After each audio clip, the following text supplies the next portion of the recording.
Olá, povo querido do 7º ano, aqui estamos para a nossa segunda aula de História, nessa terceira semana do mês de agosto. Iniciar fazendo a correção da atividade que foi passada para casa ontem, naquela nossa profícua aula pelo Zoom. Então, nós teríamos, como comentamos, para facilitar na hora da resolução, um texto escrito aí pelo Frei Bartolomeu de las Casas, um religioso, um padre que veio em missão de catequizar os nativos da América Espanhola e que era uma voz em nome da igreja a defender os nativos da violência empreendida pelos conquistadores espanhóis. Então nos diz o Bartolomeu de las Casas, questionando aí as atitudes dos espanhóis. Com que direitos haveis desencadeado, ou seja, iniciado essa guerra atroz, violenta contra essas gentes, os nativos, que viviam pacificamente em seu próprio país? Por que os deixais em semelhantes estados de cansaço, aflição, humilhação, extenuação? Os matais a exigir que tragam diariamente seu ouro. Acaso não são eles homens?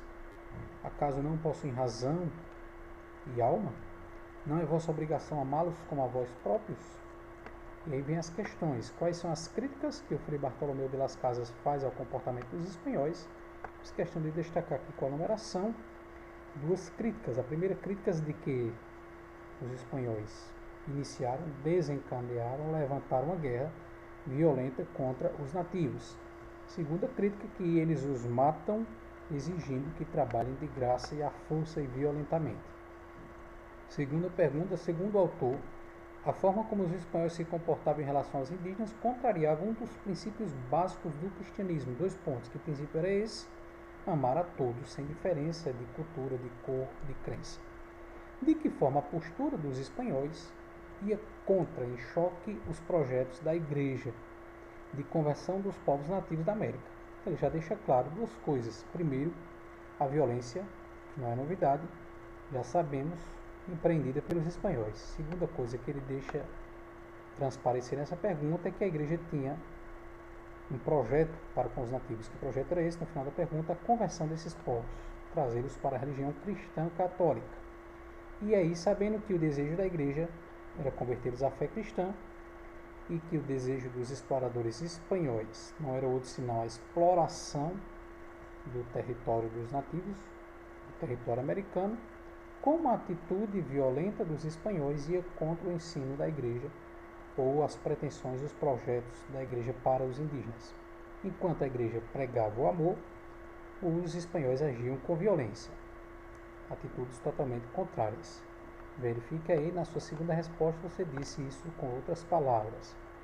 Terceira pergunta, por que a atuação de Bartolomeu de las Casas ia contra os interesses dos colonizadores espanhóis? Então aqui ele pede para a gente reverter o jogo. Na segunda pergunta, como os interesses dos espanhóis iam contra o projeto da igreja, e agora como a posição do Bartolomeu, ou seja, como representante da igreja, ia contra a atitude dos colonizadores.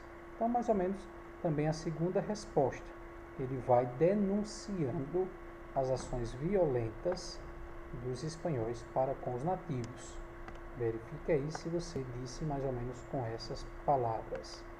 Continuando, vamos ver agora, depois de ter visto a atitude dos espanhóis em relação aos nativos da América, vamos ver como foi a colonização dos ingleses. Para facilitar a sua compreensão, trouxemos aqui um mapa que vai explicar melhor como se deu essa ocupação da América. Então as cores nos ajudam a entender os diversos reinos que ocuparam a América, né? Então você tem aí na América Central e Sul, chamada América Latina, a ocupação dos espanhóis em verde escuro, territórios que foram depois doados ou cedidos pelos espanhóis em verde claro. Você tem o território ocupado, seria mais ou menos ali a linha imaginária do Tratado de Tordesilhas, ao leste roxo, a parte que ficou para os portugueses.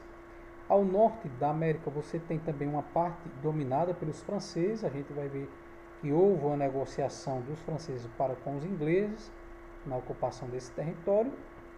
Você tem territórios franceses reivindicados, cobrados pela Grã-Bretanha, né, sobretudo o extremo norte, lá da América, que hoje é o Canadá, foi aí reivindicado, reclamado, pedido assim, e até mesmo tomado pelos ingleses, identificados aí com outro nome, Grã-Bretanha.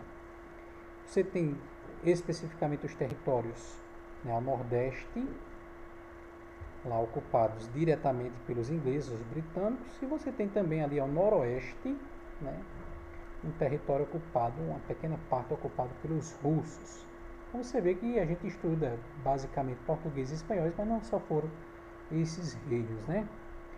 Além também, agora que eu estou percebendo, o norte aqui do Brasil, né? Que hoje são os estados do Amapá, Belém, aliás, Pará. Você tem também uma pequena porção em cinza que foi também ocupada pelos franceses. E caberia também a gente mencionar aqui o nordeste do Brasil, que também foi disputado por holandeses. Faltaria aparecer aí nesse mapa. Clareando isso, a gente pode agora falar da ocupação dos ingleses aqui na América. Nos vai dizer lá que a chegada dos espanhóis foi fatal para os nativos, não é nenhuma novidade. Também a chegada dos ingleses no território que hoje é os Estados Unidos não foi diferente. Ocasionou aí a fatalidade, a dizimação, a eliminação de boa parte da galera que morava lá. Os espanhóis e os portugueses que vieram à América estavam interessados em explorar as terras encontradas e transmitir e expandir a fé católica. Os ingleses, além do desejo das riquezas, buscavam um novo lugar para morar, no qual não fossem alvos das perseguições religiosas que sofriam na Inglaterra.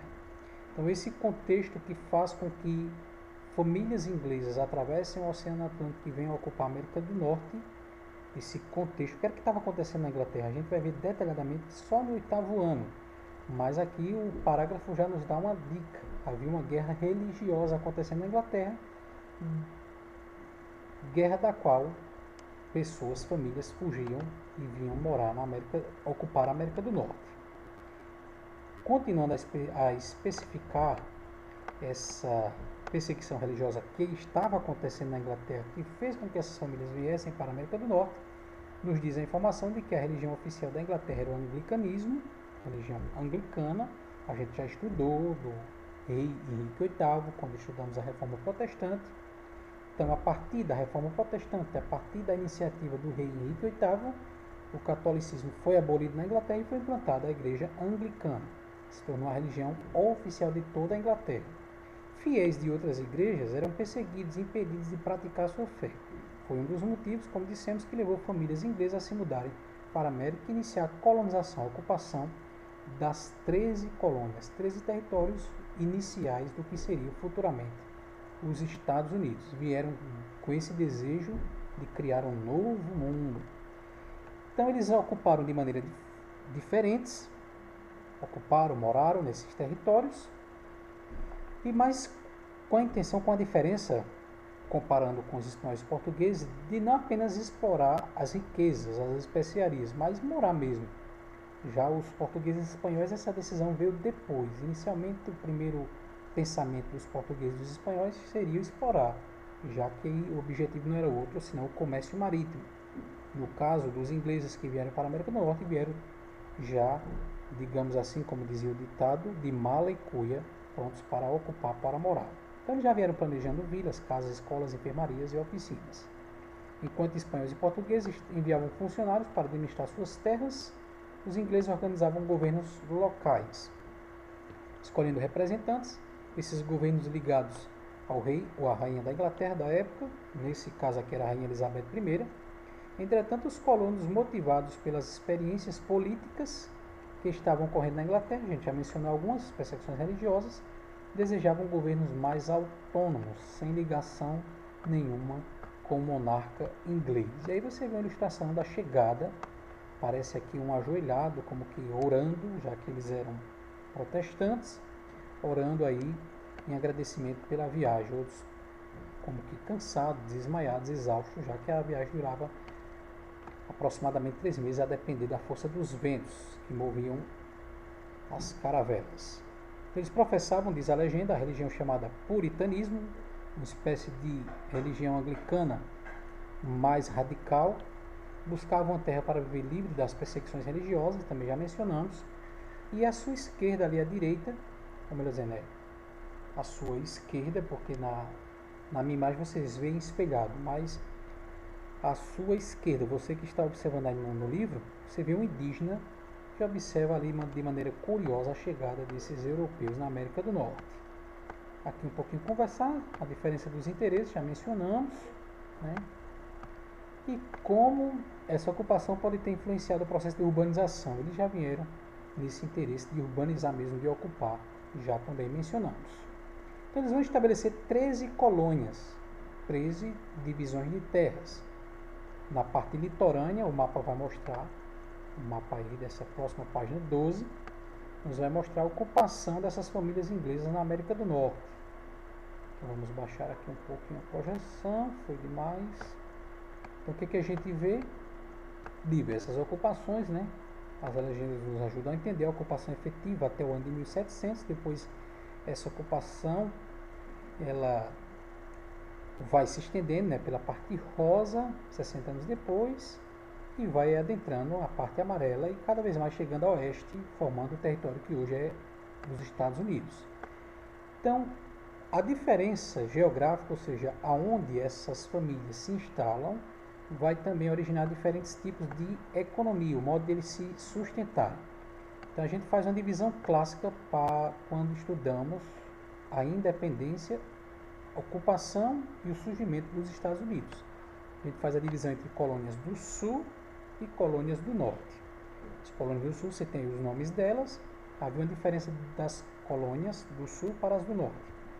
Entre as diferenças, as colônias do sul, o clima, onde elas se estabeleceram, a norma mais quente, o solo mais fértil, que plantava, colhia, uma economia totalmente tirada da produtos da terra, de onde eles tiravam dinheiro, marcada pela monocultura, ou seja, lá eles plantavam apenas uma única coisa em cada colônia, ou algodão, ou tabaco, que produz o fumo, ou arroz.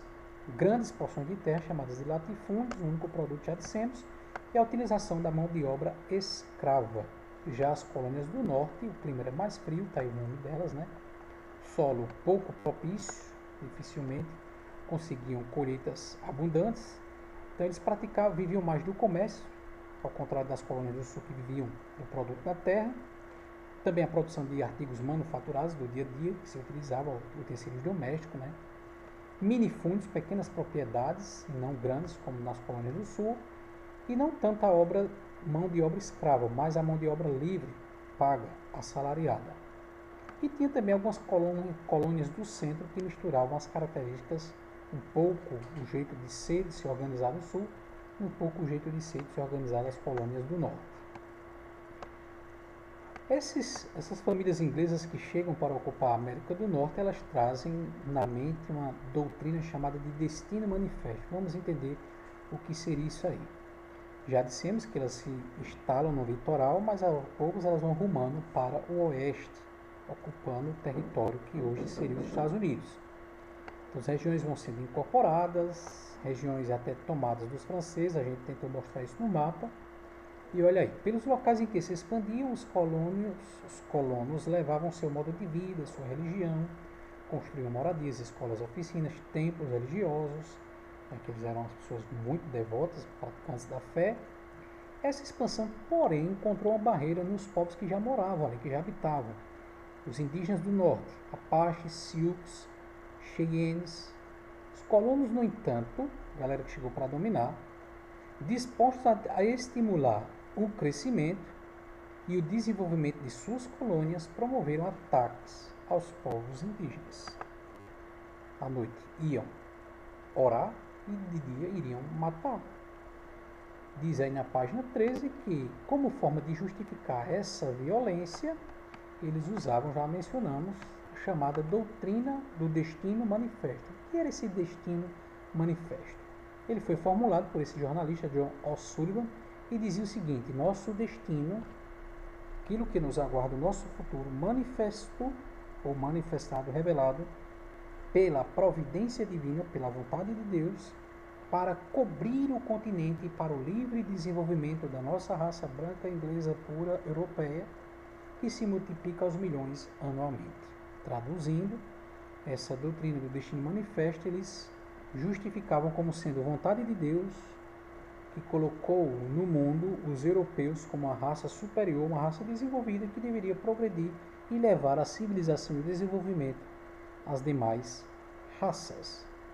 A partir de então, difundiu-se a ideia de que os colonos eram um povo escolhido por Deus, chamado a vontade, a providência divina, para levar sua cultura, o seu modo de vida, seu governo a todos os lugares da América, incluindo os demais povos. Essa ideia de superioridade foi retomada em vários momentos da história, não só dos Estados Unidos, mas de todas as outras colônias europeias, como justificativa para a dominação sobre outros povos e territórios. Com o passar do tempo, essa ideia passou a ser chamada apenas de destino manifesto. Então grava aí, porque sempre a gente vai estar retomando a isso. Destino manifesto, aquela ideia de que os europeus eram superiores e que isso era vontade de Deus, traduzindo de forma muito simples.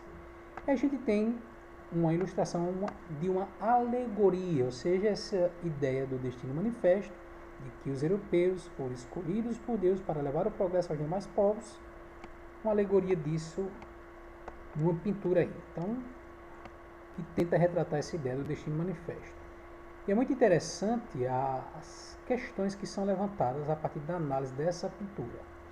Vamos deixar aqui e a gente vê que elementos, primeira pergunta, da imagem nos permite afirmar que a mulher em trajes brancos é uma personificação do destino manifesto. Ela segura um livro de leis, que seria uma constituição, onde tem lei, tem ordem, para dizer que esse povo não tinha lei, não tinha ordem, não tinha organização. A fiação elétrica, representando o desenvolvimento, a modernidade que os europeus vinham trazer para essas terras da América do Norte. E tem uma intenção muito assim subliminar. Você vê que à direita do observador, os povos indígenas e os animais nativos da América do Norte, eles estão fugindo e com a luminosidade baixa, como que na penumbra, na escuridão. Ao passo que, à medida que a mulher, que é o destino manifesto, vai avançando, ela vem trazendo o progresso, a claridade e a luz, tirando esses povos da ignorância. Essa era a ideia dos europeus. Quais foram as consequências dessa ideia? Morte e violência e total, não seria abandono a palavra, mas total desprezo seria essa palavra pela cultura dos povos nativos. Colonizadores nativos e escravizados, para a gente concluir, é claro que também houve pessoas que saíram em defesa dos nativos da América do Norte. Então, à medida que eles marcham para o interior, sem se incomodarem com os povos que já haviam ali, eles vão simplesmente dominando, avançando e dizimando com violência. Os indígenas resistem, entram em guerra, são mortos ou pela força da violência ou pelas doenças trazidas pelos europeus, de modo que quando chegaram ali na América do Norte, os ingleses encontraram 25 milhões, lá por volta dos anos 1600, aliás, 1500, século XVI. Depois esse número reduziu para 2 milhões apenas. Alguma defesa desses povos nativos da América do Norte nós encontramos no livro Enterre Meu Coração na Curva do Rio, do autor Jim Brown. Ele denuncia a violência e o extermínio indígena provocados pela expansão dos colonos para o oeste. Retrata ainda a visão que foi constituída de mocinhos, entrou para a história essa ideia. Os europeus trazendo a civilização, trazendo a modernidade, o progresso, a vontade, segundo a vontade de Deus, seriam os mocinhos da história. Enquanto que os indígenas, que tentavam defender o seu território, seriam os bandidos da história. Isso é o que a gente vê, por exemplo, nas histórias do faroeste, aqueles filmes de Bang Bang. E aí veja o que diz nesse livro Enterre Meu Coração na Curva do Rio, esse autor Jim Brown. Ele diz: mas para que queremos viver? O homem branco tomou nossa terra, está dando voz aos nativos. Matou toda a nossa casa, não satisfeito com isso, matou nossas mulheres e crianças, agora nada de paz. Queremos ir encontrar nossas famílias na terra dos espíritos, a religião dos indígenas. Gostávamos dos brancos até descobrimos que eles mentiram para nós e nos roubaram o que tínhamos. Levantaremos a machadinha da guerra até a morte. E aí, com a descoberta do ouro nessas terras, é claro que a corrida de dominação ela acelerou ainda mais. Outras famílias e mais grupos europeus vieram para dominar em busca dessa corrida pelo ouro. O metalismo, que era uma das 4 coisas que formava a política mercantilista. Outras histórias vai dizer para a gente que em meio a essas navegações de dominação da América, haviam piratas que assaltavam esses navios com essas riquezas, transitando da América para a Europa, e outros até que serviam como corsário, era aquele pirata a serviço de um determinado reino, que recebia para praticar tais assaltos a esses navios. Dito isso, nós concluímos esse capítulo 9 do livro 3. Para casa vocês vão responder os exercícios que tem no final do capítulo 9. Então, esses exercícios que vocês têm aí, deixa eu ver aqui qual é a página, né? Essa página aqui termina, é a página 14. Então, são os exercícios da página 15 do livro didático. Bons estudos, qualquer dúvida podem perguntar no privado.